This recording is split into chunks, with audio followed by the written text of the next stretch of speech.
Hello and welcome back to the Movie Pope podcast. And today we have an old guest back on the show. We've got Art Arutyunyan here, a filmmaker based out of LA, and we are going to be talking about more Soviet films. And today we're going to be taking a look at three movies: the tragicomedy Autumn Marathon, the Tarkovsky classic that everybody seems to know, Stalker, and a hidden gem known as A Hunting Accident, which is based on a Chekov novel. But before we dive in, remember to like, comment, subscribe.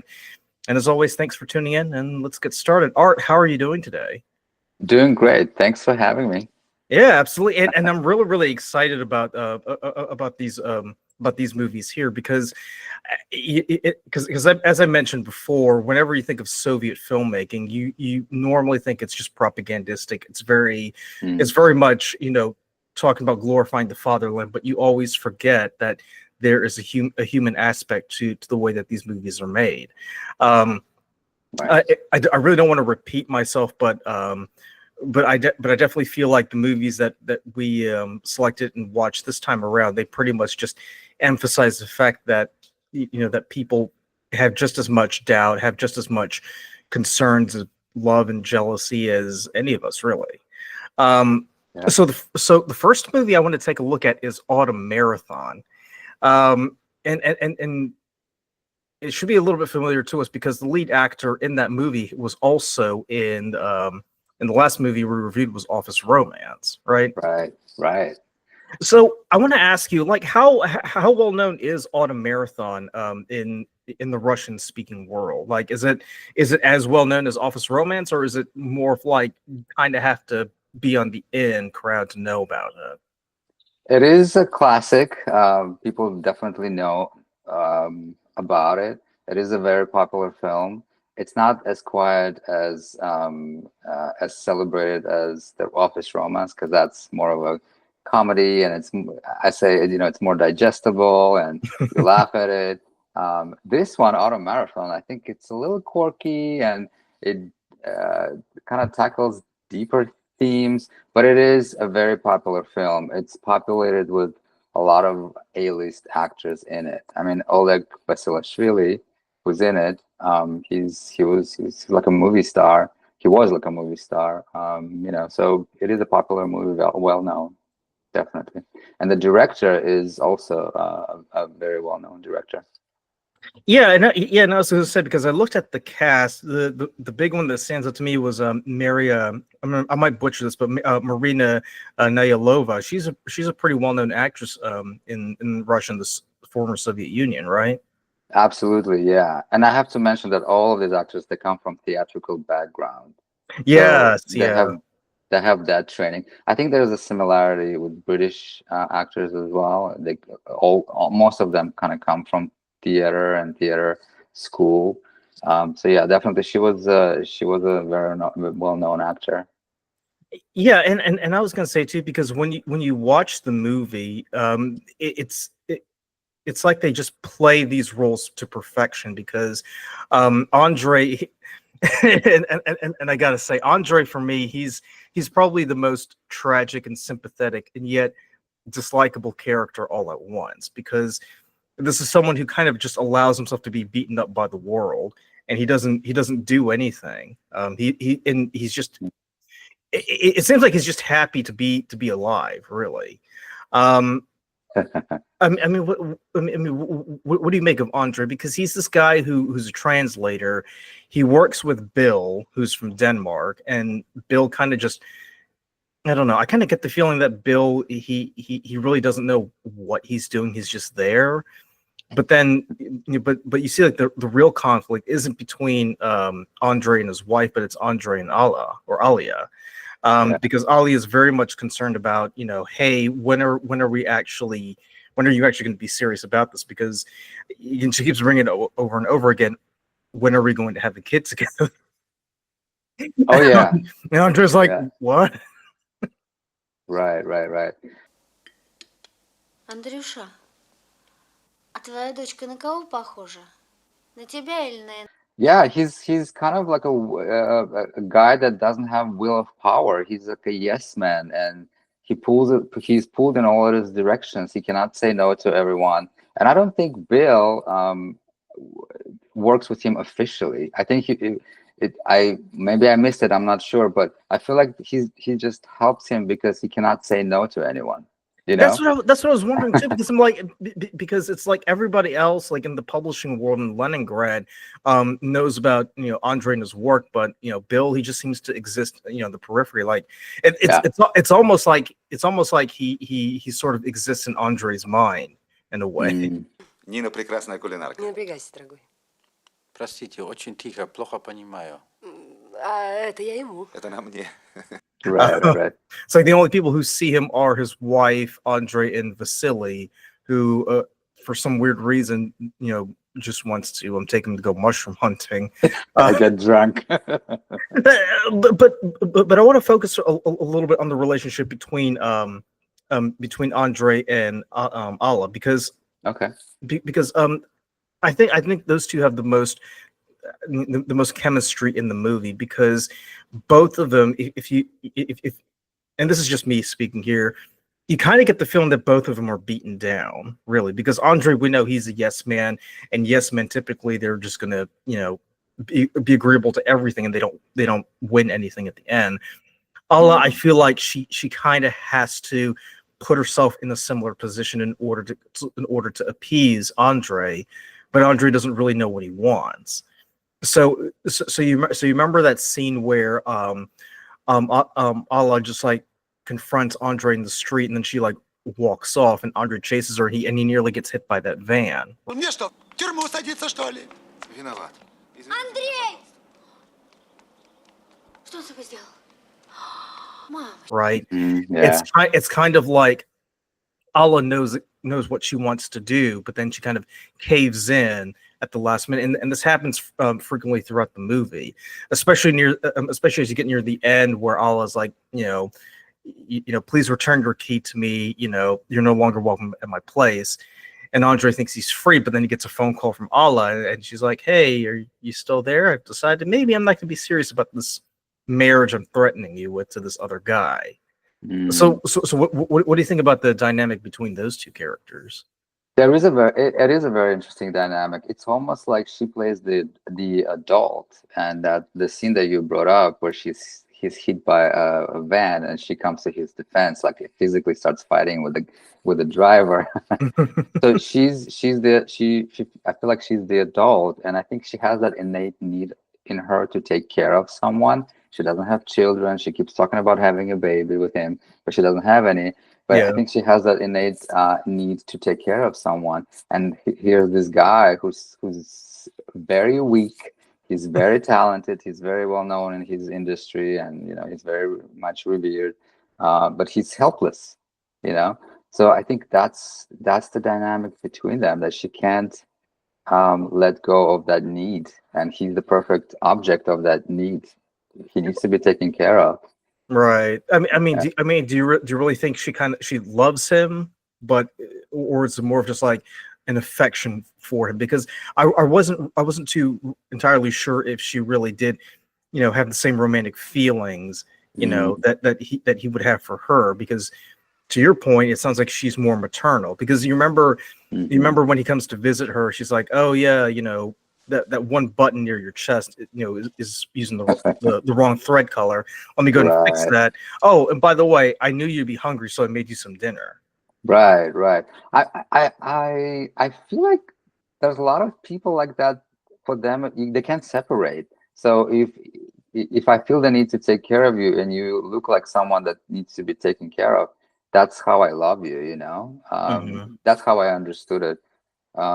Because rewatching this film for like 10th time to prepare for this call, I couldn't understand why she fell in love with it. Okay, I get it, he's talented, but he's not, you know, he's not necessarily romantic. He's not, you know, he's not Rock Hudson, in other words. Exactly. Right, exactly. And he's super weak, and he lies constantly. He can't stop. He can't tell the truth, you know. And so I think it's in my opinion, that's the need to take care of him that kind of gives her that love for him. That's the only thing that would make sense, really. Right. Yeah. I also have to say that Nina, you would think that Nina kind of would play more of a role in the movie, but she's in the background too. But when she does make her appearance, like you feel for her, because here's a woman who has to put up with a lot of his nonsense. She knows he's having an affair, and she's also kind of well versed in his lies, because I think his favorite one is he's in the drunk tank or something, or he spent a night in the intoxication center, right? Right. Yeah. And there's this one poignant moment where they're having a conversation. She just breaks down and says, "Nobody needs me." Как это страшно, когда никому не нужна. Неправда, Нина, ты мне нужна. Ты Леночке нужна. Нет. Ты всем нужна, ты на работе нужна.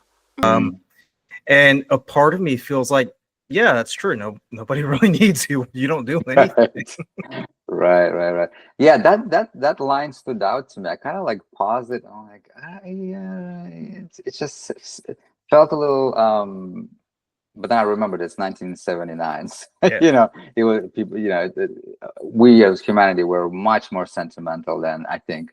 But yeah, it's she kind of says to him what's been kind of boiling up in her, that her daughter left. She doesn't need them anymore. She's an adult. She doesn't want her curtains, doesn't want her opinions, and is the only person in her life also doesn't need her. Yeah, that's a brilliant actress, by the way, Natalia Gundareva. She's also like the character actress, and she had a lot of lead roles and big movies back then. Very subtle here, I feel, in most moments, where she catches him lying again over and over again. I just watched her and I couldn't look away from her, because she has these subtle reactions to catching another of his lies and how she reacts to it. Yep. Yeah. Sometimes she gets aggressive about it and passive aggressive about it, but sometimes she doesn't say anything, but she does react. And on the bus, she starts crying because she realized, well, this guy is never going to change. He just keeps lying. Yeah, and you're right. The role is surprisingly smaller than what you'd expect from a wife of a lead character to be. But yeah, she's great in it. She's brilliant. Well, to your point, and you make an excellent point, is the fact that here's this woman who spent most of her life taking care of her family, her husband and her daughter, and now that her daughter's gone off to, I think they're going off to the Arctic Circle with her husband, and then her husband is having an affair with the younger woman. She really does feel like nobody needs her. So I kind of feel like Nina and Alla are kind of like the same woman, right? Except Andre kind of makes his choice. I'm just going to go ahead and go with the younger, prettier model.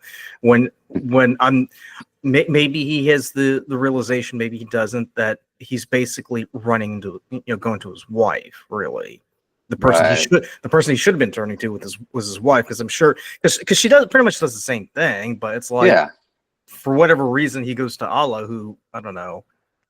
I guess kind of has a bit more. She's a bit perkier, really. Whereas Nina's a bit more saddened and downtrodden.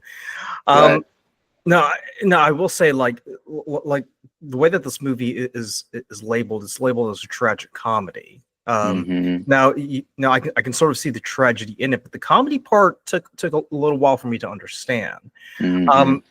How did you make sense of all of that? Yeah. Maybe it's a specifically Russian Soviet thing, and subtitles. Maybe some things get lost in translation. Those whole sequences with the neighbor coming in, by the way, played by a brilliant comedic actor who was also like an A-list actor. He comes in, the neighbor, and all he wants to do is get drunk and get everyone else around him drunk. Because he's basically an alcoholic at this point, but and in Russia they don't use that word, so I think those if you speak Russian and you understand the culture, those scenes are comedic. here we are, we're following this guy who's basically is pulled in all directions, and he's very frustrating to watch. Like, he can't make up his mind, and he's struggling, right? It's not easy for him. And here's this neighbor who comes in and just disrupts their day and makes them drink and makes them go mushroom hunting, and he keeps pressuring him. So that's where the comedy comes in. Also, another moment I would bring up is when they're arguing on the bus, their last fight with his wife, Yeah. and she stops the bus. She wants to get off in the middle of highway somewhere. Yeah. Stop the bus. She has to get out, and he follows her. And at the moment she thinks maybe there's a chance, but he gives her one last lie, and then she slaps him. She walks away, catches the cab, and leaves. He goes on the side of the road, and there's a box, and he kicks it. He kicks the box, but there's a brick inside the box, which is like a tricks that kids do, like Yeah. there's a box, and your instinct is to kick it for some reason, but there's a brick inside, and he hurts himself. So that's kind of like having a biggest fight of the movie, but then him falling into this trick and hurting himself. So that's like a combination of the tragic moment and a comedic moment, which I think this director, by the way, it does really, really well. Yeah. Yeah, in other films as well. So that leads me to another question, because the last movies we reviewed, I could sort of understand where they're coming from, because The Girls and Officer Romance, you can sort of understand where the comedy is. Can you explain what exactly would I guess constitute would be the right word. What would constitute as Soviet humor? What would be considered humorous that that people in Soviet countries would find funny, that would probably not be as easily translatable here in the West? Oh, interesting. Good question. So, Hollywood had Charlie Chaplin, right? That's like, if anyone says, what's the ultimate comedic performance or comedy film, I'm sure a lot of people would say, Charlie Chaplin, because it's physical comedy. It's funny, it's hilarious, and he does all these dangerous things, but they're super funny because he's performing them, and it teeters on the edge of danger, like falling into whatever somewhere, but then anyways. So I think for Russian and Soviet, it's very much seeped into the tragedy of life for some reason. I don't know. Very, the Russian storytelling in general, and we'll talk about other two films as well. Yeah, It's seeped in a lot of like deep thinking. They get drunk and they sit around the table and they talk about deep stuff. So I think the comedy is rooted in that for some reason to me. Later on, we had like physical comedy stuff coming in later, like in the 80s, 90s. Yeah. But I think early on it was that way. In this particular film, besides the kicking the box, and there's a brick moment, when this neighbor comes in and he's kind of pulls them into his world. Okay, let's get drunk, and the Danish guy, the only foreigner in the film, who's like super harmless, ends up in the dry out whatever office, whatever they call it, which is in its way is very much quintessentially Russian, quintessentially Soviet. Basically, if you're drinking and if they catch you drunk on the street and you can't function, can't walk, the police will take you in and you'll basically sober up in that place somewhere. Right, it's like a drunk tank here, right? Yeah. So that's funny. But maybe like I was saying, you have to speak the language, and you have to be born and be raised there to react to it in a comedic way, because it's a tragedy. Someone is so drunk, has to end up in that place. It's not necessarily funny, but because it's a common occurrence in the culture, Oh, that is funny, Right, and the fact that that it happens to a Danish guy like Bill, someone who Yeah, someone who otherwise says he doesn't drink, and he goes on these morning runs, and he's very dedicated to his work. It kind of just shows anybody get pulled down to that level. You don't have to be just Russian, right? yeah, yeah. When you go to Russia, there's always going to be someone who's going to make you drink. Yeah. Well, I was going to say because as you were saying that it made me think. So is the humor derived from the fact that people are looking at, the tragedy of common life, having to put up with, the daily activities and being, broken down by people constantly lording it over you, and just sort of like, just like exaggerating it, because I feel like Yeah, with Andre, I feel like a lot of the stuff that he does, would be pretty common, during that time period. But it also feels a little bit. There's a part of it that you feel like, okay, I don't think that would really happen that much, like being kicked off a bus, or kicking a brick, or having, or in his case, like he keeps running back and forth to like these different places. Like he keeps running yeah, to the publishers, but then he runs back to Allah's, but then he's got to run back to his place, but then he runs back to the university, and he runs back to Allah's place. I feel like yeah. that wouldn't really happen as often, really, right? Right. And also, what about that scene where he's picked up by a truck that washes the pavement to take him That somewhere?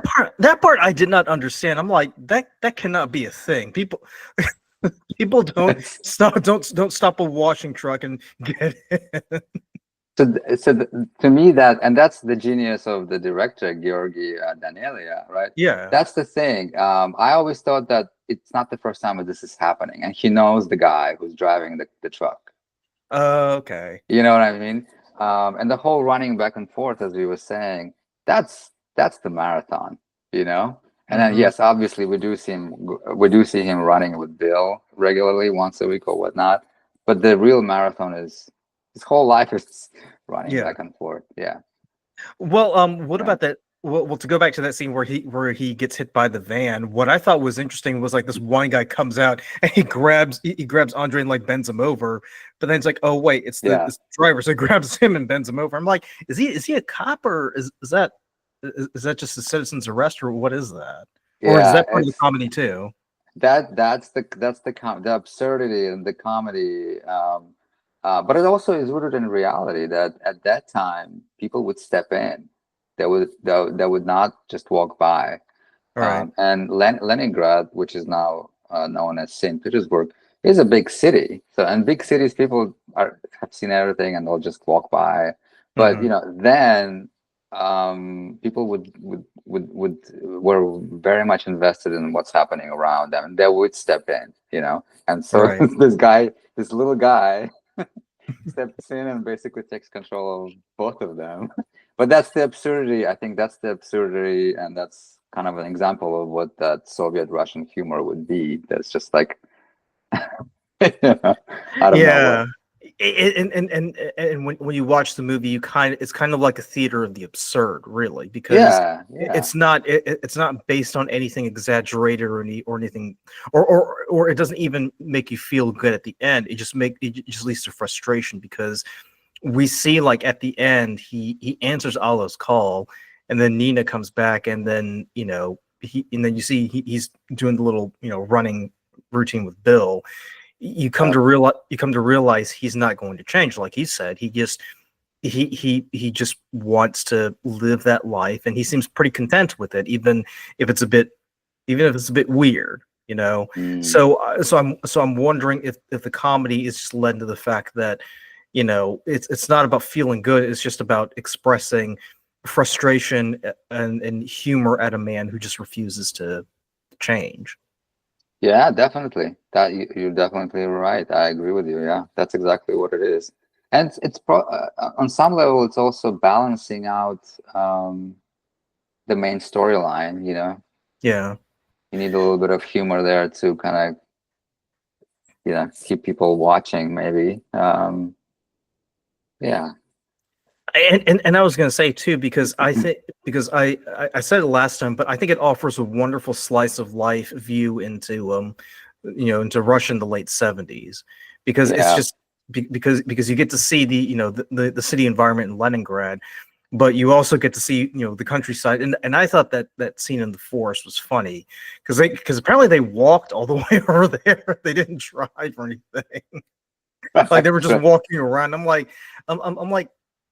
how close is the forest that they're able to get there?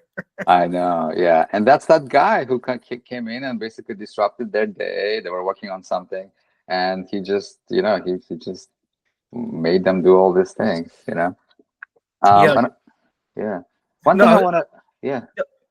no, go ahead. Sorry. Yeah, one thing I wanted to bring up, there is closer to the end, there is a moment where he cracks, right? All these things start happening. The Yeah. boss is telling him that he's late. Then the boss is telling him that he was taking off of his passion project that was about to come up. And the project was given to his talentless friend who he was helping. Yeah, Varvara, yeah. Right. And then the wife decided to leave. The mistress told him no. The daughter left to Arctic, sorry. And then he's alone in his house and he's trying to move the furniture. And you think, okay, maybe that's a new beginning. But as you were saying, the mistress called and he picked up the phone and the wife came back and we're back to normal. And that's also like nothing changed. There's a moment we believe that it could change, but nothing changed. Same guy. I also feel like when it comes to his work, because he works as a translator, I kind of get the feeling he never gets anything done. It's because he allows all these things to kind of distract him, right? Absolutely. And correct me if I'm wrong, but did you get the sense that he's constantly working on the same thing over and over again, but he never gets it done at all? He never gets it done, yeah, because he's a yes man. He can't say no to anyone, and he agrees to everything that people ask him to do, and he's basically like a doormat that people are, and he wants to please everyone, and therefore he hurts everyone and himself. Yeah, and I was gonna say, the actor who plays Andre, he's just so perfect because he just has this sad look on his face the entire time. Yeah. And it's like even when his wife leaves him and he has the whole apartment to himself and he feels happy for a moment, he goes back to being sad. And I'm like, there's nothing in his life that makes him happy. His daughter doesn't make him very happy. His mistress doesn't make him very happy. His wife doesn't make him very happy. I kind of get the feeling he doesn't really want Bill around, but Bill kind of just imposes himself. And then Vasily, I guess for whatever reason, he's kind of like Kramer. He just bursts in whenever he wants, and it just takes over the place.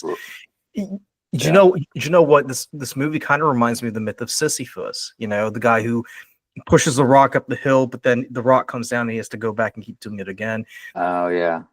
That's what it reminds me of, because he keeps pushing, he keeps trying to finish something, trying to complete something, trying to get closure in his life, but he allows these distractions and he loses track, and then he has to go back and start from all over again. Yeah. Because you kind of get the feeling also that this is probably not the first time this has happened too. He's probably had like a big, punch up with his wife previously, and his daughter probably, threatened to leave at some point too. Because you remember she mentioned, or he mentioned to Allah that he really doesn't like her husband. He says he's a funny guy, quote unquote. Mm-hmm. So it just seems like no matter what he does, I kind of get the feeling he doesn't allow himself to be happy. Like there's nothing in his life that gives him joy. What do you think? I agree 100%. Yeah, he can't say no to anyone. He's a people pleaser. He's dishonest with everyone, and therefore he's dishonest with himself. Yeah. He can't face the truth that he's basically spending his life trying to please other people, but they all are frustrated by him because he's not living his true self, right? He's just indecisive,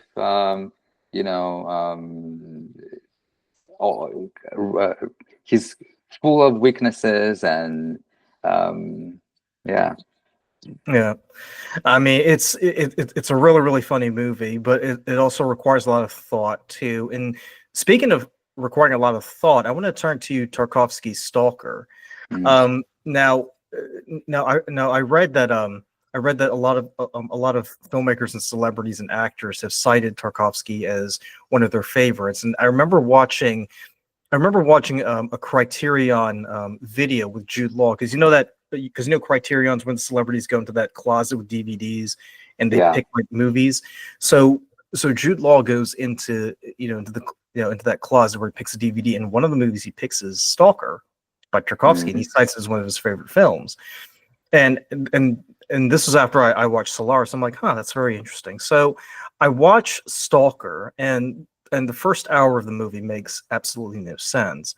But as you get closer and closer to the end, when the stalker has that breakdown and he cries, a light bulb goes off, and you're like, wow, like this is all of it makes sense now. Everything that we've seen just built up to that point, to that collapse. So I want to start off with our discussion on Stalker. Is this a movie that you enjoy, or is this a movie that kind of confuses you like all other Tarkovsky films? How familiar with you are you with this movie? I've seen Stalker a few times before. I can assure you, the very first time I saw it, I probably was a teenager, and I thought it was the most boring film Yeah. that was ever made. I don't get it. I don't understand. It looks boring. It looks depressing, and I just, couldn't stand it. But then I kept, the older I got, I kept coming back to it because, as you said, every successful film director or an actor, actress, they all bring Stalker and Tarkovsky films as their inspiration to becoming filmmakers. So I kept coming back to it, and the more I watch it, the more I understand why it's one of his masterpieces. And it is a sci-fi, but we don't really see, aliens. We don't see any sci-fi elements, so to speak. But we do know that these three men are going to a forbidden zone that's kind of protected by the government, and you're not allowed to enter. But the reason why they're going there, because in that zone there is a room where your deepest desires and your dreams come true, right? Right. And they don't know if this place was visited by aliens, or they said there was a meteorite that fell in there and destroyed all the villages. Yeah, they're very ambiguous as to where it comes from. They just know that it exists. Yeah. So every time I watch it with kind of new eyes, and I see new elements to it. Besides the fact that it tackles big themes, why are we here? What's our purpose? What is what are our deepest desires, and what are we willing to do to achieve those desires, and what are we willing to sacrifice to get what we want in life, whatever it is, greatest love, money, success. I mean, I don't know. So all those big themes, and are we alone in this universe? Is there someone else? And is there some sort of magic that's somewhere around us, but we don't know how to get there? So besides all of those themes that kind of make you stop and think, the way the director executes the film, the shots, long lingering shots, the long tracking shots and dollying shots, which wasn't very common in the 70s and at that time, I think. Yeah. Just the technicality of it, the sliding into the window and the shot keeps going. I think that's one of the things why a lot of directors are inspired by Tarkovsky films, because technically it's very affecting. Right. It's very efficient. And then, the way he selects the settings, the woods and the abandoned buildings and the water trickling down and the pipe that they walk through and stuff like that, also kind of takes you out of your day if you're watching, and takes you somewhere else, takes you to a place that otherwise you wouldn't go. Well, it's You very know. well. That's the thing because it looks very familiar, but there's something alien about it too. Because Mm. and I'll say this, like the start of the movie, like it's very stark, it's very brutalist because it's not black and white, but it's very like sepia toned, right? So Yes. I was gonna say it kind of reminds me of The Wizard of Oz because you remember in that movie, Dorothy when she's living in Kansas is very sepia toned. There's no color or anything, but as soon as she goes into Oz, there's color everywhere. Mhm. I'm not, and I'm not sure if Tarkovsky, did it intentionally or if it was just something that kind of like came to him gradually. But I think that works perfectly because of the fact that here's this guy who's living a very stark Spartan lifestyle. He's living with the wife who has pretty much been left alone to take care of their daughter because I think he was in prison for 5 years. Yeah. And then he agrees to take professor and writer, like these two guys, into the zone. And as soon as they enter, you would think it was something extraordinary or magical, but it's just as run down, it's just as brutal, it's just as harsh as the world that they came from, Mhm. which I thought was just magnificent. What did you think about that? Yeah, there is a contrast, right? Absolutely, you're absolutely right, and the comparison with the Wizard of Oz is great, I think, because yes, we see his day-to-day life with his wife in some, I don't even know, the shack, apartment, house. I don't even know what it is. Yeah, I don't. It's It's super very run wet. Yeah, it's very run down. The walls are scuffed. There's the water somewhere. It feels damp. Like I want to turn on my heater and get a blanket or something. But once they get right, once they get to the zone, yes, it is all run down, but there's a lot of green in it. Like the grass is super lush, and the trees and the woods.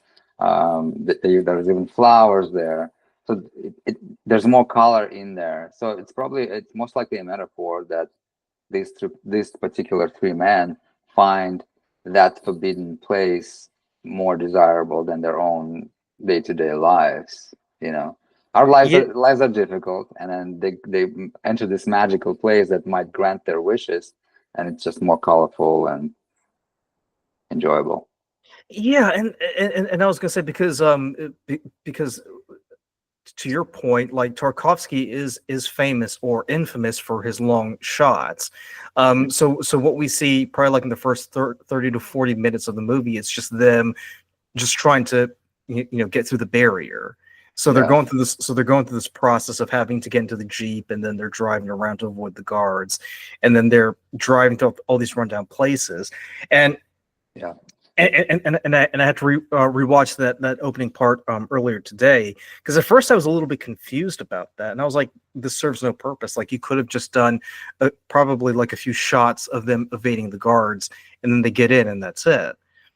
So so seeing that process, you kind of you kind of build this anticipation that maybe they may not succeed, maybe something Mm, happens, or maybe the movie goes in an entirely different direction. Now we both know that's not the case because they do end up going into the zone, but yeah. when you first watch, you're a bit confused about that opening part because especially in your case because you're a filmmaker. I mean, you would think it's a little bit excessive, really. Like you don't really need to stretch it out that much. Mm, right. Yeah, and I think that's his unique trait, that's his trademark. Nothing is rushed, you know. And Yeah, it also makes me believe as a viewer that it is a difficult place to get through. That's why it yeah, took so long, because they had to go through here, and then they had to go through here, and then there's the guard on the motorcycle, and it takes a long time to get there. And also that shot of them on a rail cart where he yeah. goes from one to another to the third. It's really a long shot. And you're like, wow, why does it need to be so long? But I guess it's just paints the picture of that's how long it takes to get there. That's how difficult it gets to get it. And it's very hectic. You don't know where you're going, and they have to go here, and people are shooting at them, and yeah. But that But you very al-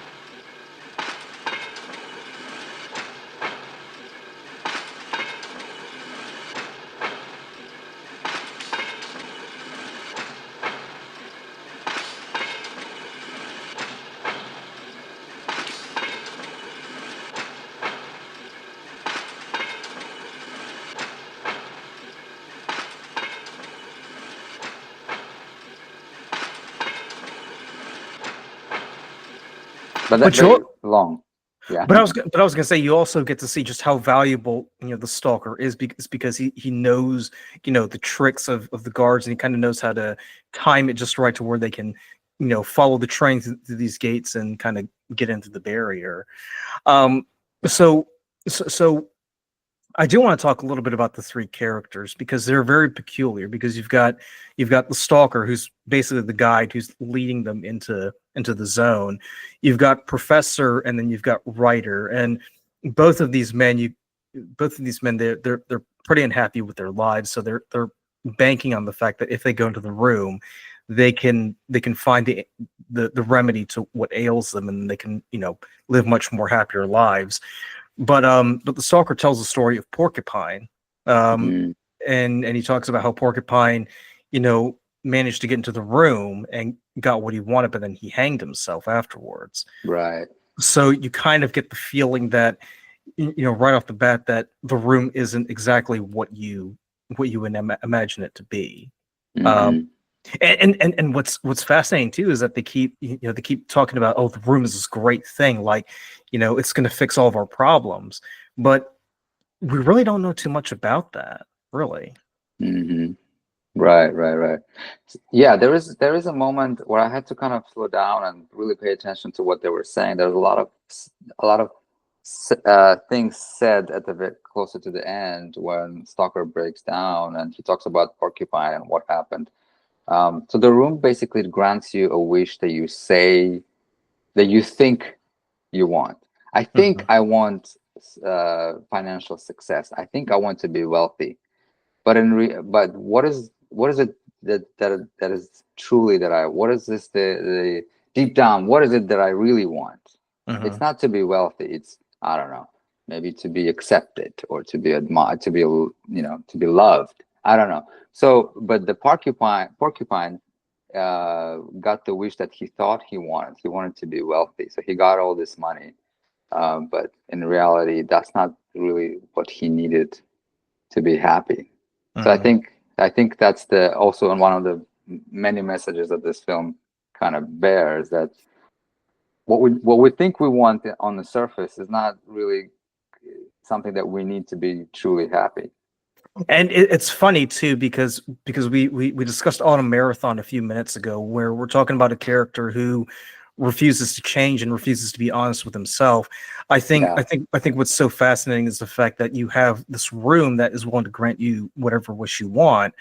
And I think it's either writer or professor who mentions it later in the film, where you kind of have to bare your soul.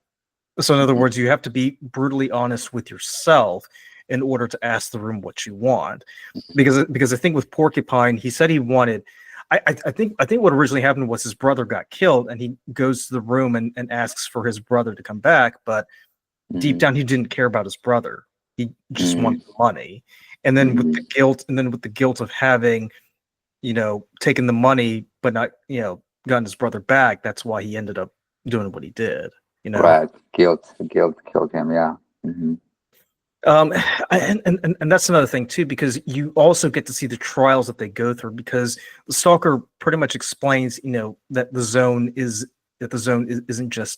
um, isn't just a place; it's a living thing. It's kind of like Solaris, really, because Solaris is this ocean planet that's very sentient, that can probe our Hmm. thoughts and manifest our innermost desires. You see a similar theme going on here, where it's like the zone isn't just a place; it's a living thing. And I remember when Ryder, when they're in the zone, he tries to pluck one of the plants, and, and he like and Stalker just like yells at him, and I think he throws a pipe or something at him to get him to stop, because Hmm. he's like, if you do one wrong thing, you'll never make it out if you're alive. Yeah. Right. Yeah. Yeah. The zone is alive, and it's full of traps. That's why he keeps throwing that metal nut with a gauze attached to it. Hmm. Um, and so the porcupine's brother was killed by that pipe that they go through, that turns into a meat grinder at some point. If Yeah. I think if your intentions are not um, kind or honest, then the zone kind of kills you somehow. Yeah. Yeah, the zone is full of traps, and he's the only one who knows how to get around them. That's a very interesting concept. Yeah. But I was gonna say too, because as you're wandering through the zone, like you know what you see isn't exactly what you get. And Stark even says, the room is right there, but we can't take the shortest path. We gotta, take this long circuitous path because there aren't as many dangers, as he says. Right. And I was gonna say too, because you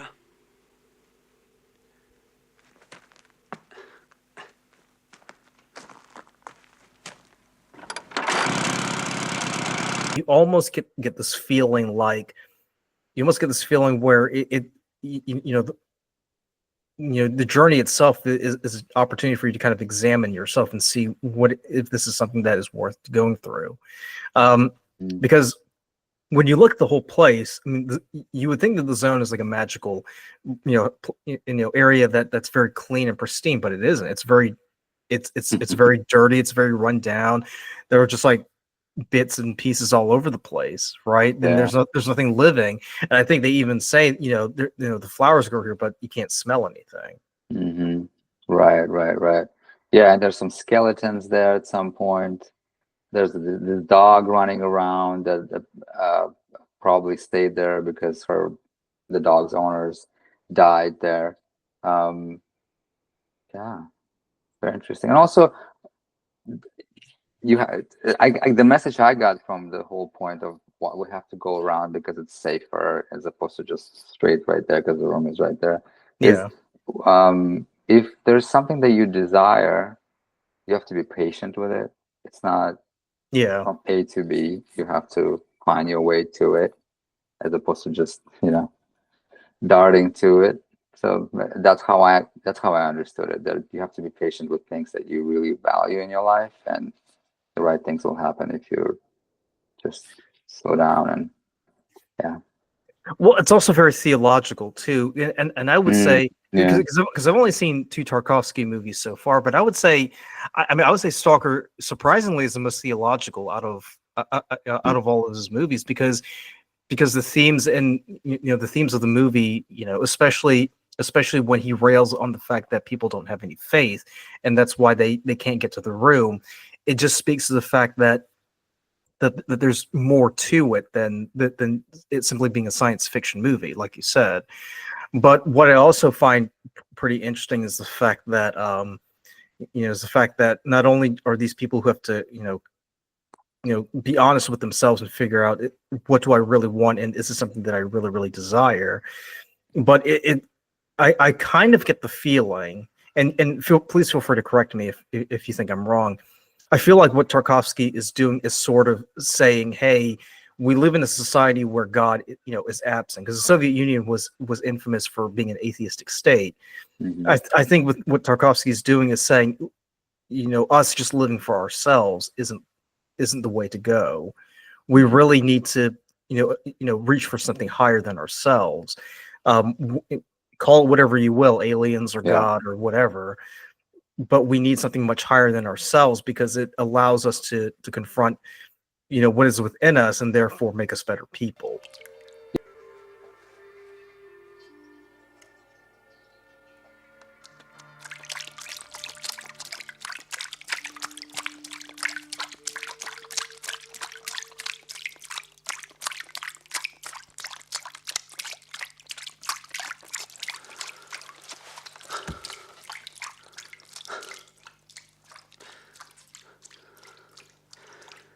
Если бы только знали, как я устал.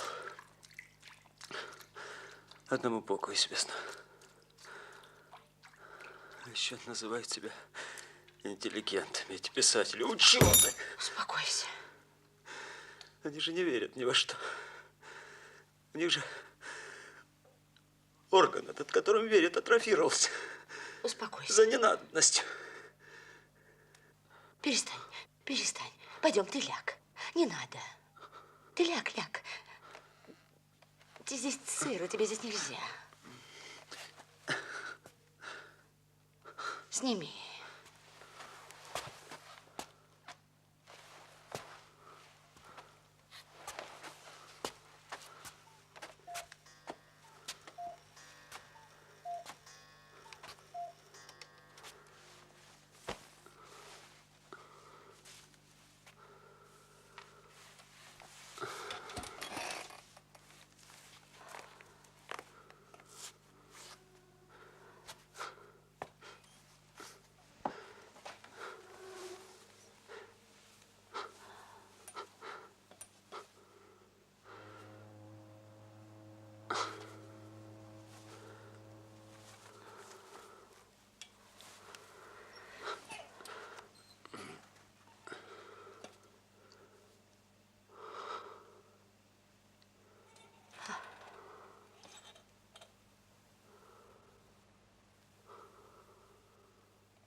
Боже мой, что за люди? Успокойся. Успокойся, они же не виноваты. Их пожалеть надо, а ты сердишься. Ты же видела их, у них глаза пустые.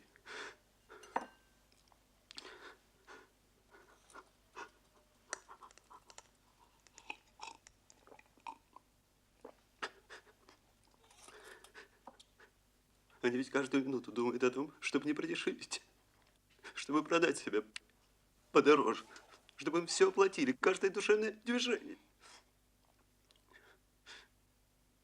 Они знают, что не зря родились, что они призваны.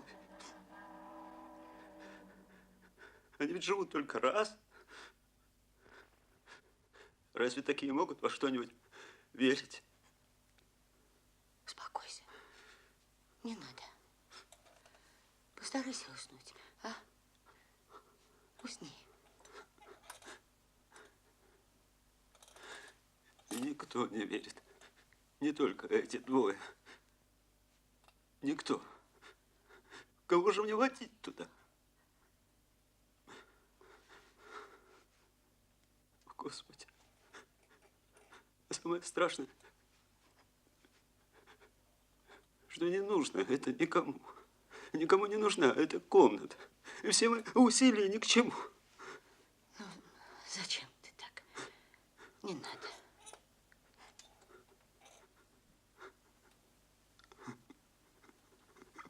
Не пойду туда больше ни с кем. Ну, хочешь, я пойду с тобой? Туда. Хочешь? Куда? Думаешь, мне не о чем будет попросить?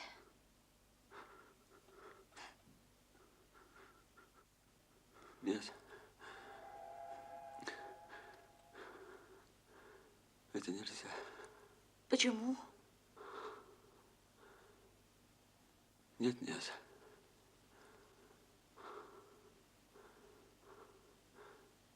А вдруг тебе тоже ничего не выйдет?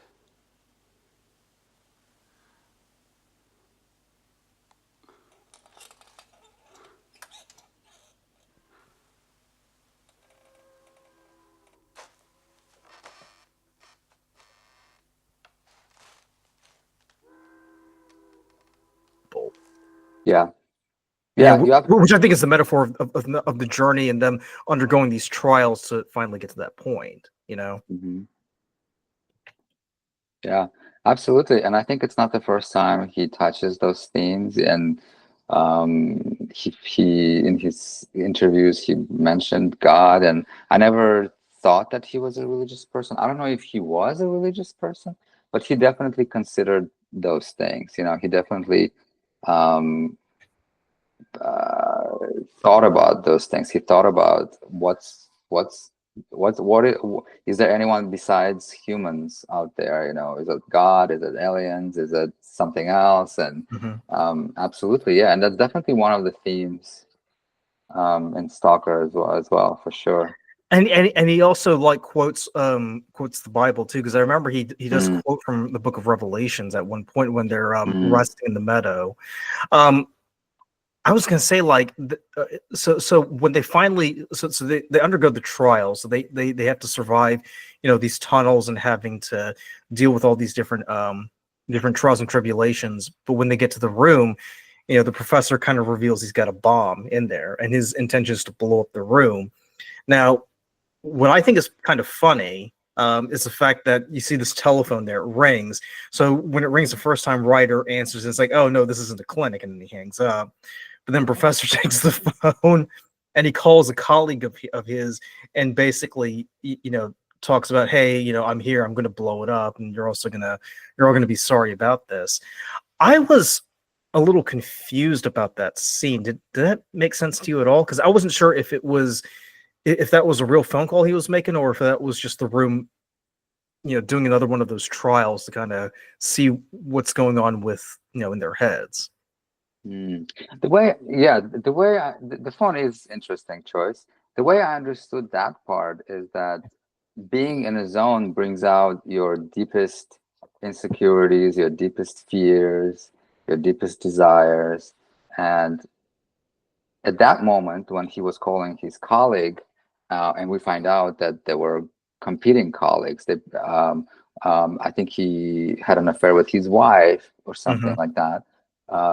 So that call was caused by a room somehow, right? It brought up his deepest kind of the anger that he was carrying towards this person, and that competitiveness that he suffers in relation to that colleague of his.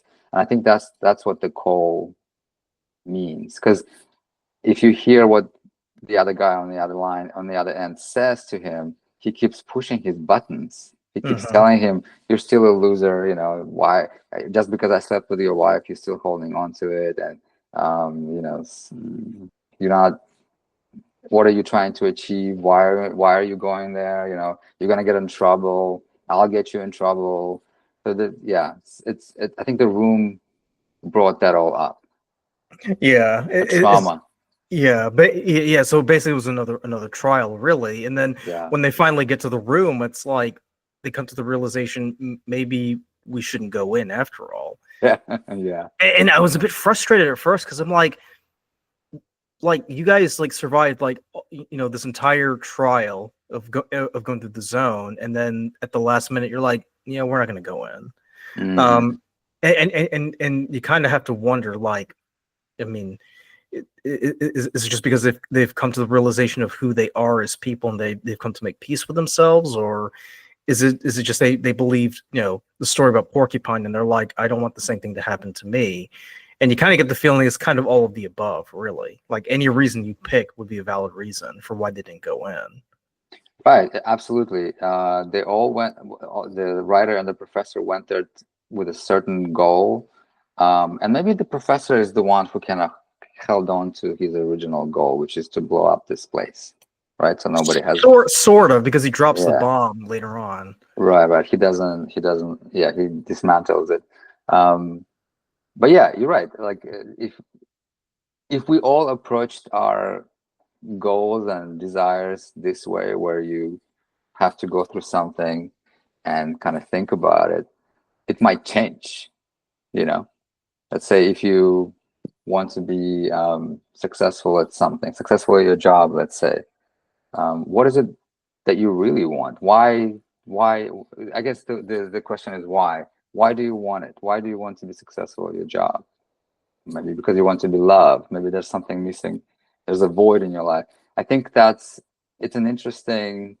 You're right. It's kind of like I want to see what they really wanted, and I want to see it come true, because that's the magic that's the promise of the film, right? Once they arrive in the room, their wishes will come true, but they don't, because perhaps we just have to accept who we are, and that's our reward, just being who we are and where we are. And I really like that moment that Stalker has where he breaks down and he says, I can't go into the room because I need the zone. Like, this is all that I have. Хочет это уничтожить, он же надежду вашу хочет уничтожить, отдайте!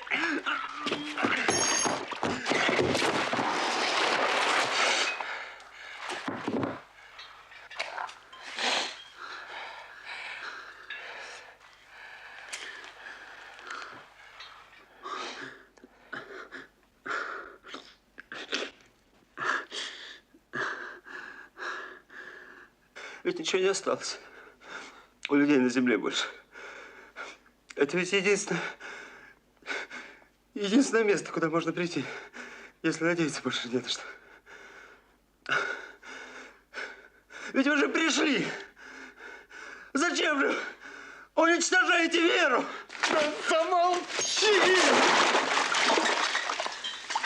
Я же тебя насквозь вижу. Плевать ты хотел на людей. Ты же деньги зарабатываешь на нашей тоске. Да не в деньгах даже дело. Ты же здесь наслаждаешься. Ты же здесь царь и бог. Ты, лицемерная гнида, решаешь, кому жить, а кому умереть. Он еще выбирает, решает. Я понимаю, почему ваш брат-сталкер сам никогда в комнату не входит. А зачем?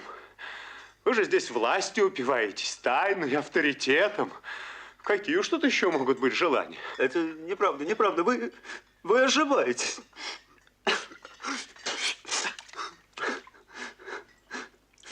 Сталкеру нельзя входить в комнату. Сталкеру вообще нельзя входить в зону с корыстной целью. You know, and you shouldn't take it away from me because this is the only thing that's keeping me alive, really. Right. And you come, well, at least for me, you come to realize that, you know, there's a reason. That's the reason why he doesn't go into the rooms, because he already has what he needs. And you also feel for the guy too, because I think they even say like he's a useless idiot or something, like he can't do anything else. This is his only thing. Because and it's just so interesting too, because you don't know anything about him for like the first 50 minutes of the movie. Mhm. You know, even when you see him with his family, it's like you really don't know that much about him. But like as you see him progress, like you begin to have a bit more understanding. Oh, this guy, he knows what he's talking about. He knows the traps, and he knows how to, you know, get you through this. But I also, and we mentioned this earlier, but when he has that breakdown at the end where he's like crying about how people don't have any faith, you kind of have to wonder how many times has he led people into the zone, and how many times has he seen, like, you know, countless other people kind of follow the same path as Professor and Ryder, you know? Mm. Yeah, it looks like he's done it many times, and that's why he went to jail, because it's illegal to lead people there. Yeah. He does get paid for it. I don't think it was a lot, but he does it for a fee. Yeah. And you're right. He thrives in the zone. That's his comfort zone. That's the place where he is fulfilled. Meaning, like, he can be his best. He doesn't know how to be with his wife and their mutant child who doesn't have legs. He doesn't know how to navigate that, but he knows how to navigate the zone, and therefore that's the only place where he feels he has some power and some contribution, right? Yeah. Yeah, and when he breaks down, you do feel for him, because he does say that everyone considers him as this loser and miserable, and they all think he's stupid, and he doesn't have any friends, and he has difficulty connecting to people, and he's basically just like an outcast in the world, except when he's in the zone, he's the leader. Right. In the zone, he can lead. It's a sense of power that he and they even Yeah. allude to that later on when they had that scuffle. What I really love at the end is when they go back, and when they go back to the regular world, like it starts off sepia, but then you start seeing flashes of color. And by the end of the movie, when he's walking with his daughter back to their place, it's in the color shot. But then when he goes back, back home, it's back to the same. So everything kind of like comes full circle in there. Yeah. And it's just like, and it's just a reminder that no matter what happens, nothing really changes. He goes back to the same life that he's lived before, and most likely he's gonna undergo the same journey as before. And I'll even add this. I kind of get the feeling that he's sort of like the prophets of the Old Testament, really. Because the prophets of the Old Testament, they were famous for having to tell people, you need to have faith, you need to change your ways and repent and turn back to God. But nobody believes them. And I think one prophet, he gets thrown into a well and left there to die. So you kind of see the Stalker as a prophet, or as one of them calls him, God's fool. Because he's trying to make people see, like, the zone isn't just this thing. It's not just a vending machine that will make your life happy. It's more than this. But nobody wants to listen. I kind of get the feeling he's functioning as a prophet for the zone, but just like with the prophets in the Bible, nobody really takes him seriously. They only take him seriously up to a point, and then they just go back to their regular lives, Yeah, you're right. Throughout the whole trip there, they don't take him seriously. they think he's uneducated. They think he's small-minded. They do think he's power tripping, especially one of them when he says, no, we have to go around. We cannot just go straight. He still goes straight because he just doesn't instill trust in them. And I think they do mention it's the way he looks and the way he moves. It's just he just exudes misery himself. Yeah. Yeah. And I was going to say I can sort of understand why Tarkovsky made this movie. It's because he wanted to make an unconventional science fiction film, and I think and I think he does a phenomenal job. I think correct me if I'm wrong, because I read somewhere that when he passed away, it was because he was exposed to the elements while shooting Stalker. That's what I read somewhere, like, because he died from cancer, I think in '86 or something, and a lot of people speculate it's because the area he was shooting in was highly toxic and everything, and so he must have been exposed to like chemicals or something like that, and that that kind of led to his eventual passing. But I would say, in the grand scheme of things, it was well worth it because he gave us a film that was very, very thought provoking. It was very brutal, but it was very, very religious. He's holding a mirror up to you, and he's asking you, "Do you dare look into the mirror?" Really? Yeah. You start walking away from the film. You start asking all these questions that you haven't thought about for a long, long time, and he definitely achieves that.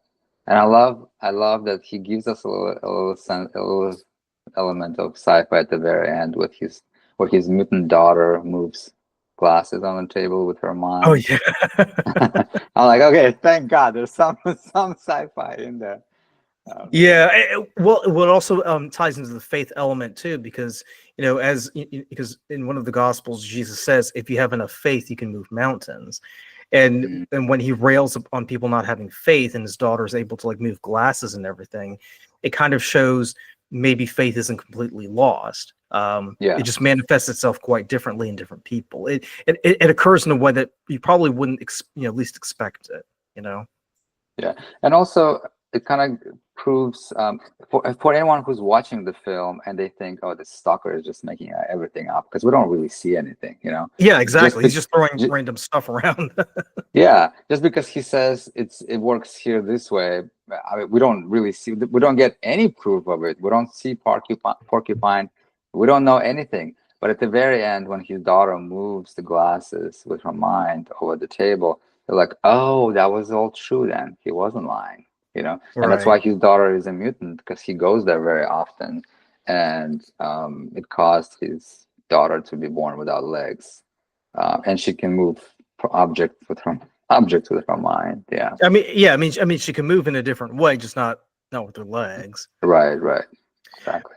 So the last movie I want to take a look at is A Hunting Accident, which is based on a Chekov novel called A Shooting Accident, and I was going to say, like, this was a movie that I just picked at random because I was just flipping through the Moss film list, and I just saw the thumbnail. I'm like, oh, okay, that looks quite interesting.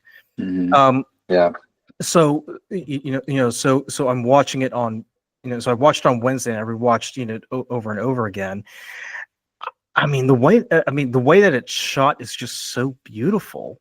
I mean, we talked about Tarkovsky's tracking shots. Like, you have so many excellent tracking shots. You have excellent scenery. You have, the acting, is phenomenal, to say the least. But I think the entire way the story is played out, it's just so beautiful, but it's also very ambiguous, because we start off with this publisher. And have you ever seen that movie, The Man Who Would Be King, with Sean Connery and Michael Caine? It's been a while, yes. It kind of reminds me of that because we're talking about a guy who walks into a publisher and he gives him a book, and he says, I've written a story. I would very much like you to take a look at it. And the guy, he flips through and he's like, I noticed that it's written in the first person. Like, is this about you? And it's like, yeah, I was a witness to all these things. And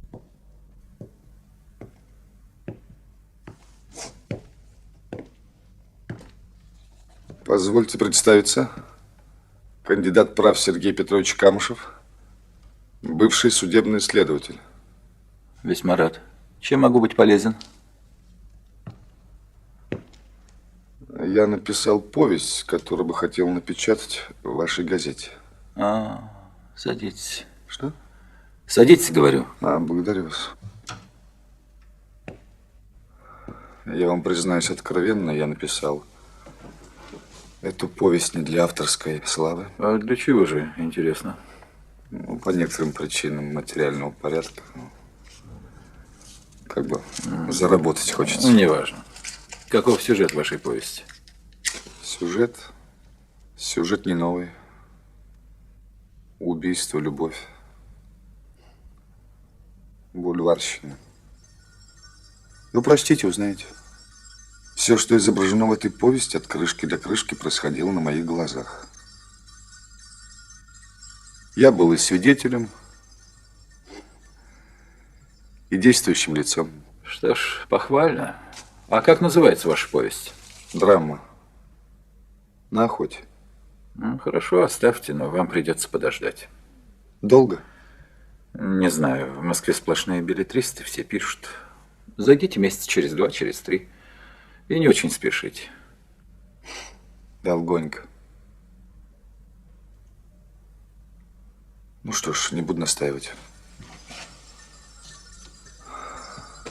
Пусть будет по-вашему.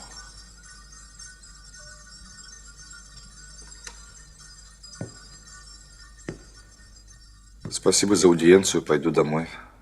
Буду жить надеждами, 3 месяца надежд. Это кое-что значит. Честь имею. Позвольте. Вы пишете здесь от первого лица. Стало быть, подсудебным следователем вы разумеете себя? Да. Хотя роль моя в этой повести несколько скандальная. Ну, через 3 месяца. Честь имею. And so you're taken on this journey to where you're following the narrator, even though he's not actually narrating. You get to see the story play out, you know, from his point of view, where he goes to visit his friend, the Count, and they meet this wild child, Olga or Olyenka, and it's very simplistic at first because it's very much what you would expect. You know, a poor girl, she gets married and she kind of, you know, finds herself in, you know, in the higher echelons of society. But it's not as simple, is it? Right, because she realized she married the wrong person, you know, and she realized that perhaps marrying for love and passion would have been much more satisfying than marrying for money and status. So I want to ask you this because Kamyshev, like when we first see Kamyshev, like he's very much a reserved guy. You really don't know that much about him. I mean, he really doesn't drink, and he's friends with this Count who's very much, I mean, for lack of a better word, he's a wastrel. He just wastes everything around him to the point. And I think he even mentions that, you know, the doctor tells him he needs to stop drinking or else his liver is going to give out. But he just doesn't listen. Like he's just going to keep partying, you know, like crazy. And for me, I kind of feel like Kamyshev is like the one guy that everybody doesn't really understand or doesn't really know that much about, because we know what's going on with the Count. Kalidas, he's kind of in the background. What I found humorous about Kalidas is that every time you see a shot of him, he's always eating something. He's eating something. Did you catch that? Yes, I'm like, why is he always eating? I think I don't know. I didn't get that. Yeah. But I mean with Kamyshev, like he's very much a reserved guy. He's not someone you would really think of as a romantic person, because if I'm remembering correctly, he's like a country lawyer or something, or a judge or something. He's an investigator, lawyer. Yeah. So he's the last person you would think would ever get entangled in this whole mess. But as the story progresses, you come to find that Olyenka is very much, you know, enamored with him to the point where, you know, on her wedding day, they go outside and they kiss and they're like having a great time. And then he's like, "Oh shit, you're married. Okay, you got to get away from me here." But yeah, what were your thoughts on Kamyshev and Olyenka as a couple? Yeah, you kind of when they first interact, you kind of think, okay, these two should end up together. You know, they're both young, they're both attractive, and you know, but things go differently. And she marries this older rich guy because she's sick of living in the woods with her demented father, and she just wants to get Yeah, out of that. yeah, you would think that they would move to the sea, but no, they keep living in the woods. Right. They live in a bigger house, but they still live in the woods. Right. And by the way, to come back to what you were saying about the beauty of the film, it is pretty stunning.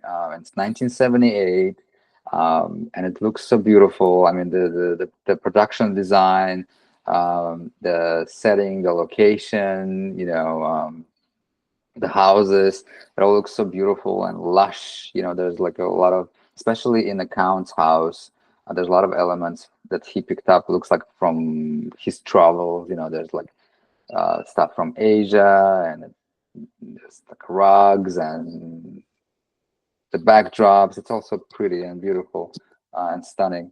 Yeah, it's when you were introducing the film and you said that it's ambiguous and there's some things that kind of don't make sense, and I was questioning the motivations of some of the characters, because he wasn't, when he first meets her, Oleg, when he first meets this young woman, Olga, I didn't sense that he was enamored with her. He just kind of reacted to her because she was this wild young woman with long hair and a red dress running around and behaving basically like a creature in the woods would. But I didn't feel that he was enamored with her until they had that kiss on her wedding day, and I was just like, oh, that's I kind of was expecting it, but it wasn't shown to me, and maybe I missed it.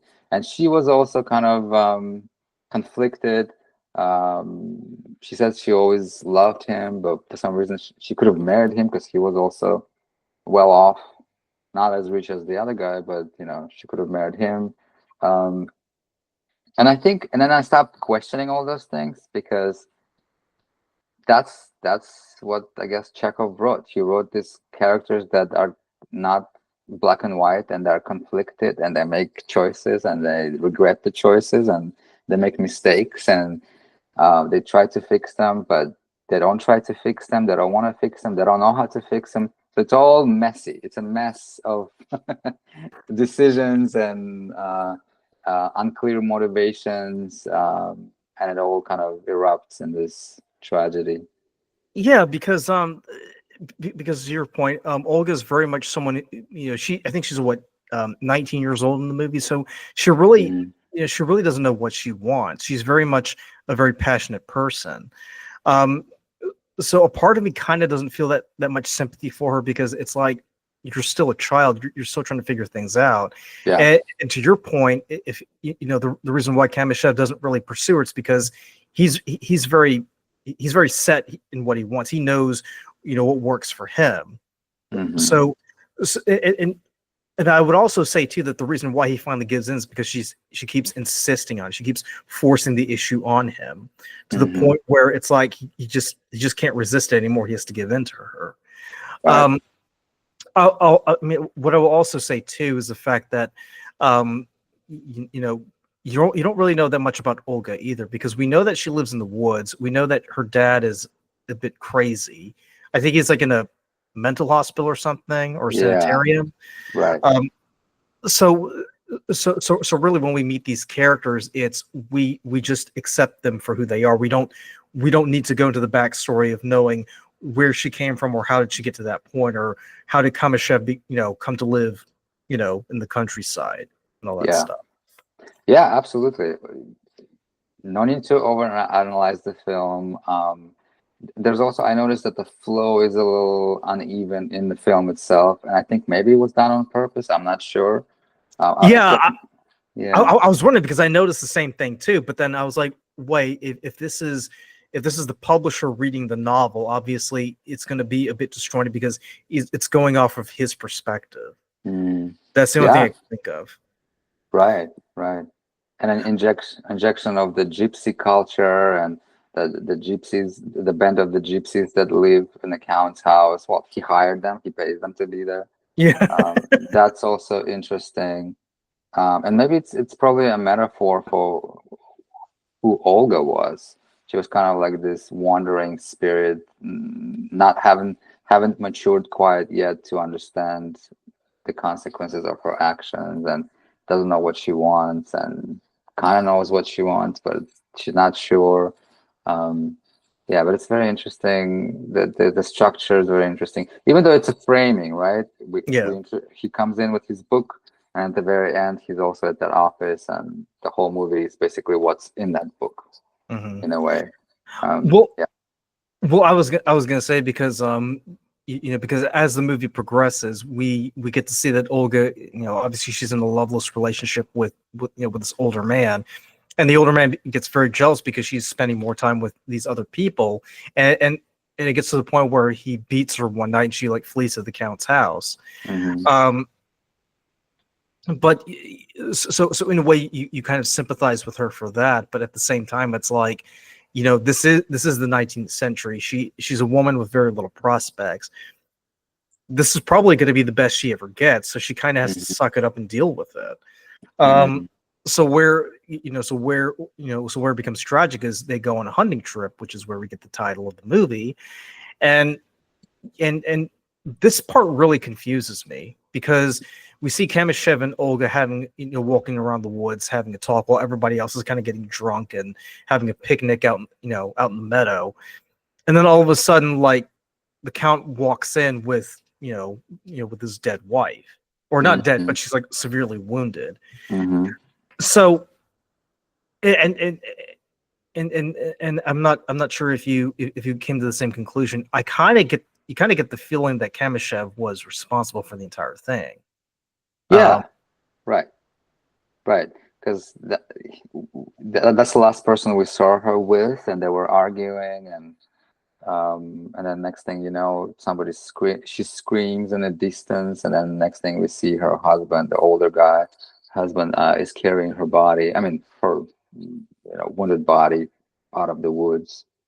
Yeah, and then I think the purpose of that was to start to kind of give the audience the idea that either of those men could be the killer, Yeah, and that's what I really liked about this movie, because it starts off as like what would seem like a simple romance story and becomes almost this murder mystery kind of thing where we're trying to figure out who did it. Because what happens is that Kamyshev he sentences the Count to go off to a penal colony where he dies a few years later. But we have that very touching moment where near the end where she's kind of like on her deathbed, and he goes up to her and it's like, in my official capacity as the investigator, I need to know who did this to you. And you kind of get and you get the feeling that she still loves him, that she doesn't want to hurt him, and she knows who did it because she never says anything. She just dies. Yeah, and why did he ask her about in front of two or three people that were in the room? Because he probably knew that she wouldn't give him away because she was so in love with him. She didn't want to hurt him. Right. I mean, to be honest with you, I'm not quite sure what that would have accomplished, because even if she said it was you, I don't think they could have done anything, because the priest is there and he's just like, don't mind me, I'm just packing up all the stuff here. Right. Yeah, that's the ambiguity of that film. That's yeah. But I gotta say, from a technical standpoint, like, because most of the movies that we've reviewed have pretty much been set within the Soviet period. So The Girls, Office Romance, I think with the exception of Solaris and Stalker, those are like futuristic, but they still have Soviet elements in there. This movie here is set in Imperial Russia during that period before the Soviet Union came to be. Yeah. And I thought it was just so brilliantly executed, the way that they shot this movie. There's this one scene I want to show you, and I kept watching it over and over again. It's a beautiful tracking shot. Give me a second here.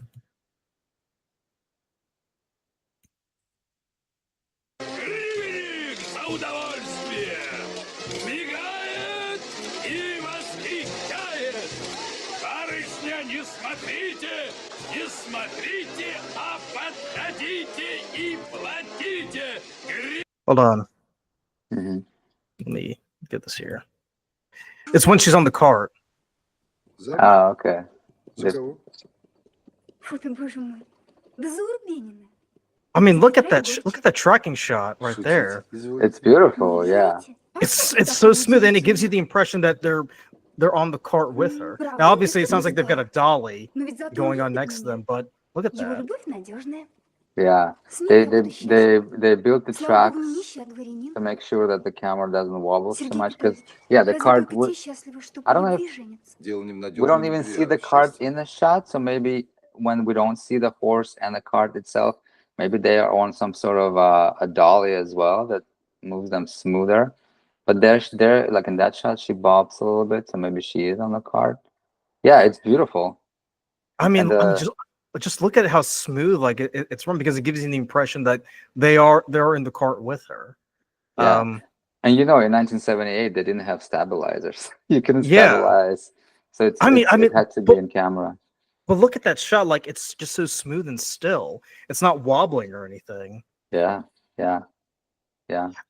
Because another thing too, because I was gonna say there was another shot. It's that one where they're with the gypsies, like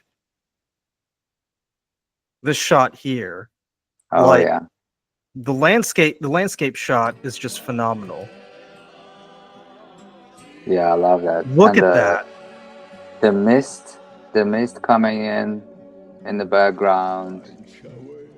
Yeah, and the water and the little island that they stand on. Because I'm wondering, how did they set all that up? Because you see statues, in the little pond, and you see like little swan, floating by. Yeah. Look at the lighting on that too. Look at that. It's so brilliant. Now this particular shot I really, really like. Look, see? You got the statues and everything. You got the mist. Oh my god. Like, yeah. And the birds. Yep. That's so beautiful. It's gorgeous. Yeah, it takes a lot of, it takes a team of And there's people Kalidas, he's eating again. He keeps eating. Yeah, beautiful. I mean, the film is shot beautifully. Obviously, it was not digital; it was on film at that time, and yep. I could only imagine how much preparation had to go into it.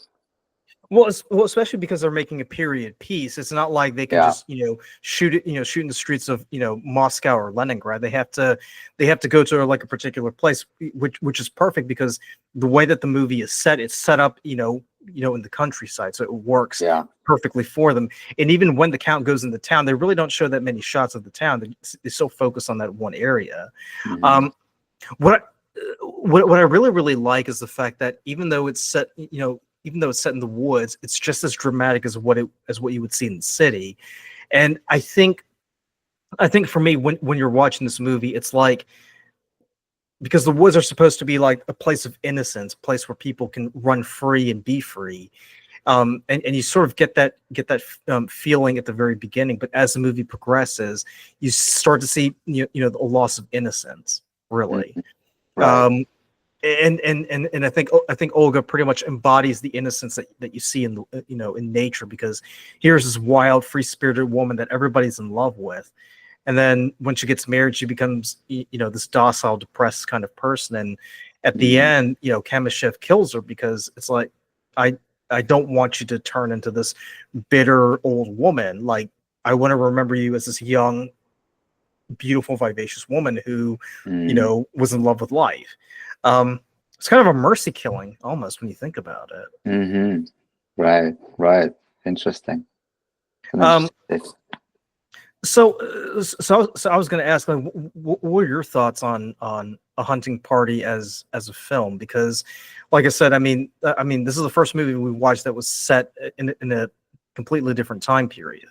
Yeah, I was surprised when I read that you picked it, because I remember I watched it, obviously in original language, and when I was much younger back home, and vaguely remember it because I don't think I would I at that time I could appreciate the technicality of it and the aesthetics of it. I was just lost in confusing plots and confusing motivation and what motivations. It wasn't as clear to me. But Yeah. rewatching it again now, I could see how gorgeous this film is. And it's just if you're making a film now that takes place in the country, you can recreate those shots and people would love it and they would appreciate it and they would consider it cinematographic achievement, the technical achievement, because it's undeniable what they do camera wise and the way camera moves and the way the scenes are set up and the blocking and the movement and just the quality of the image is impeccable in my opinion. So I do appreciate that part very much. Yeah. Well, I was also going to say too, because you used to work as a fashion designer. I was going to say like the costuming is phenomenal too, because you've got these gentlemen here. They're dressed, the way that you would dress in the 19th century, right? So they're very prim and proper, and even when they're in, crazy situations like what we saw in the in the duck pond, they're still dressed, pretty well. But then you have Olga here, who's dressed in a very simple red dress. Like, like in terms of costuming, what were your thoughts on that?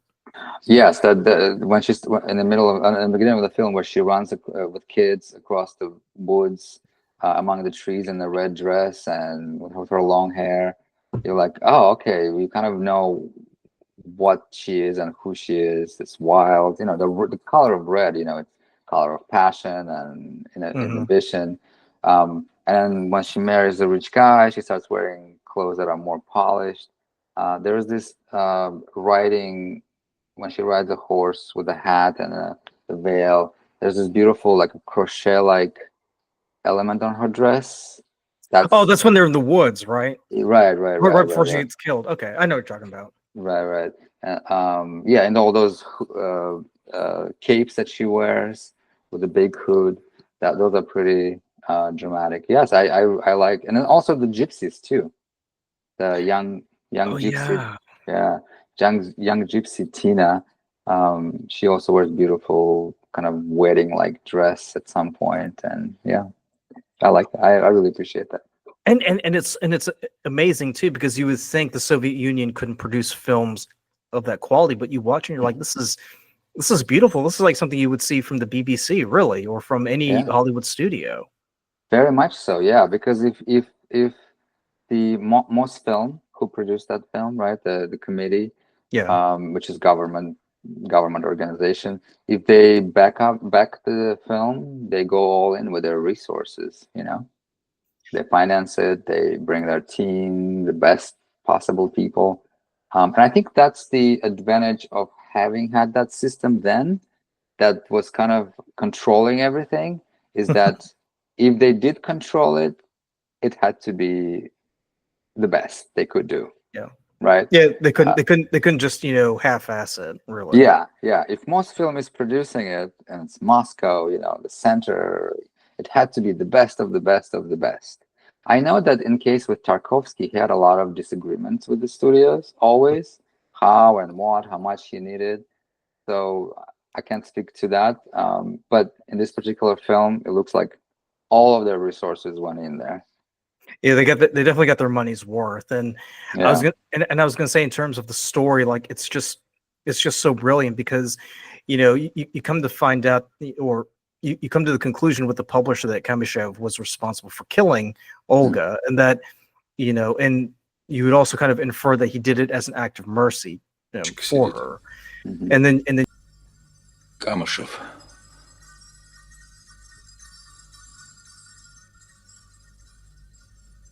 Послушайте, Камышев, как вам жилось все эти годы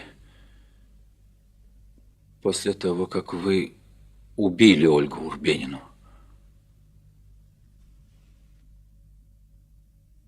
Вы любили Ольгу Урбенину с тем отчаянием, с каким любят изголодавшиеся по ласке животные.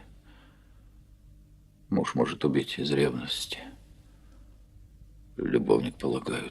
For her. And then you come to find out that all the characters, the fates of the characters. So so her husband gets sent to the penal colony, and then the count, he loses everything. He becomes the coach driver. And then Kamyshev, he dies like a year later. Right. Yeah. So it's kind of it's not something that you see every day in film. That's just like contrasting, radical things that are happening. The reason why he killed her, this beautiful, vibrant woman, couldn't he have just saved her and married her? You're like, why not? But what comes to mind is there's this term in Russian. It's called the Russian soul. Basically, Russian soul. And it kind of encapsulates those contradicting, non-linear narrative threads or decisions or motivations in film. Oh, it's Russian soul. It's it's messy. It's non-explainable. Can't pin it down. And you mentioned it earlier too. Is that is Russian soul at the heart of the way that Russians tell stories? In this case, definitely. Okay. I would say, Stalker as well. I mean, all three films, I would say, the whole tragic comedy element, and we kind of talked about how some things might get lost in translation, and therefore some of the comedy doesn't translate. It's very much also Russian soul. There is a term like that. I mean, is it something that kind of influences the way you tell your stories whenever you're making a movie? If I sit down and analyze it, and just analyze one of my scripts or one of my films, I'm sure there are elements, because I am influenced by these films. I grew up watching these films, and even though in case with Hunting Party, I didn't connect to it when I was watching it for the first time, but maybe on subconscious level, it had left its mark somehow. But I'm definitely influenced by this film. These films. And I was gonna say, like Hunting Accent's a very beautiful film, cinematically, because the shots are perfect. The setting is perfect, the costuming is phenomenal. Everything just works. So so it's kind of like if you're a musician or songwriter, you write a really sad song, you're going to use a very happy beat to kind of get the song to work. That's what it's like for me. It's you make the movie very beautiful, but the storyline is very, very sad and very tragic. So that's the way I see it here, because it just works so well, like everything about it. And then when you get to the end, it's like, what the hell did I just see here? It's like you just went on this crazy trip, and you're like, oh, okay, right. Yeah, I agree. All right. Well, I just want to thank you for taking time to be on this on this episode. I really enjoyed talking Soviet films with you, and I plan to do more episodes in the future. I'm glad you're safe from the fires in LA. I was really worried about you, so I'm glad to hear that. Do you have any upcoming projects that you're working on? Because I know you asked me about finding a producing partner, and you're talking with someone that I know. Anything in the pipeline yet? Well, a lot of projects are in development. That includes television series and feature films. I have a lot of pies in the oven, kind of, and hoping to get some of them going. And that's why and I have been looking, to be honest, I have been looking for a producing partner for a few years now. And I'm taking it slow because I really need the right person to partner with. And that's why I was reaching out to you, because I know you talk to filmmakers as well. And I was mentioning the partnerships that I kind of want to aim for, you were very specific about what you were looking for. Because if we all know Christopher Nolan, and we all know that his wife Emma is the lead producer, and without her he probably wouldn't have been a Christopher Nolan, the same with Ron Howard and Brian Grazer. It's a great director-producer partnership. and that's what I've been kind of looking for. Someone who has same tastes, same goals, and yeah. So I don't have anything that's in production, but I'm hoping to go into production soon on any of my projects at this point, whether it's television or feature films. Yeah. And I'm in the middle of discussing projects a lot with people, with producers and television execs. But it's all about it's a lot of talking. It's a lot of can we change this, making notes, getting notes, fixing things, sending them back, and hoping they like it. So it's and I'm gonna check in with Simon this coming week, and because I did send him my slate of projects, so he could take a look and see if there's connection there. So I'm gonna check in with him this week. So we'll see. Okay. Yeah, and I know you said that you guys had a 2-hour-long Zoom meeting. So yes, so that bodes well, because if you guys have a lot to talk about, that's a pretty good sign. But Art, I wish you the best of luck on your projects, man. Keep me up to date. Let me know how things go, and let me know what your schedule looks like, because I definitely want to keep talking Soviet films with you. Absolutely. Thanks for having me. This is so much fun. And yeah, there's so many films that I would love to discuss, talking about Soviet films. So yeah, if you need suggestions, I'll be happy to do that. Thanks for having me. I appreciate it. Absolutely. And I just want to thank everybody for taking the time to watch this episode. And if you enjoy Soviet films, or if you have an opinion, let us know down in the comments below. But we'll catch you in the next one.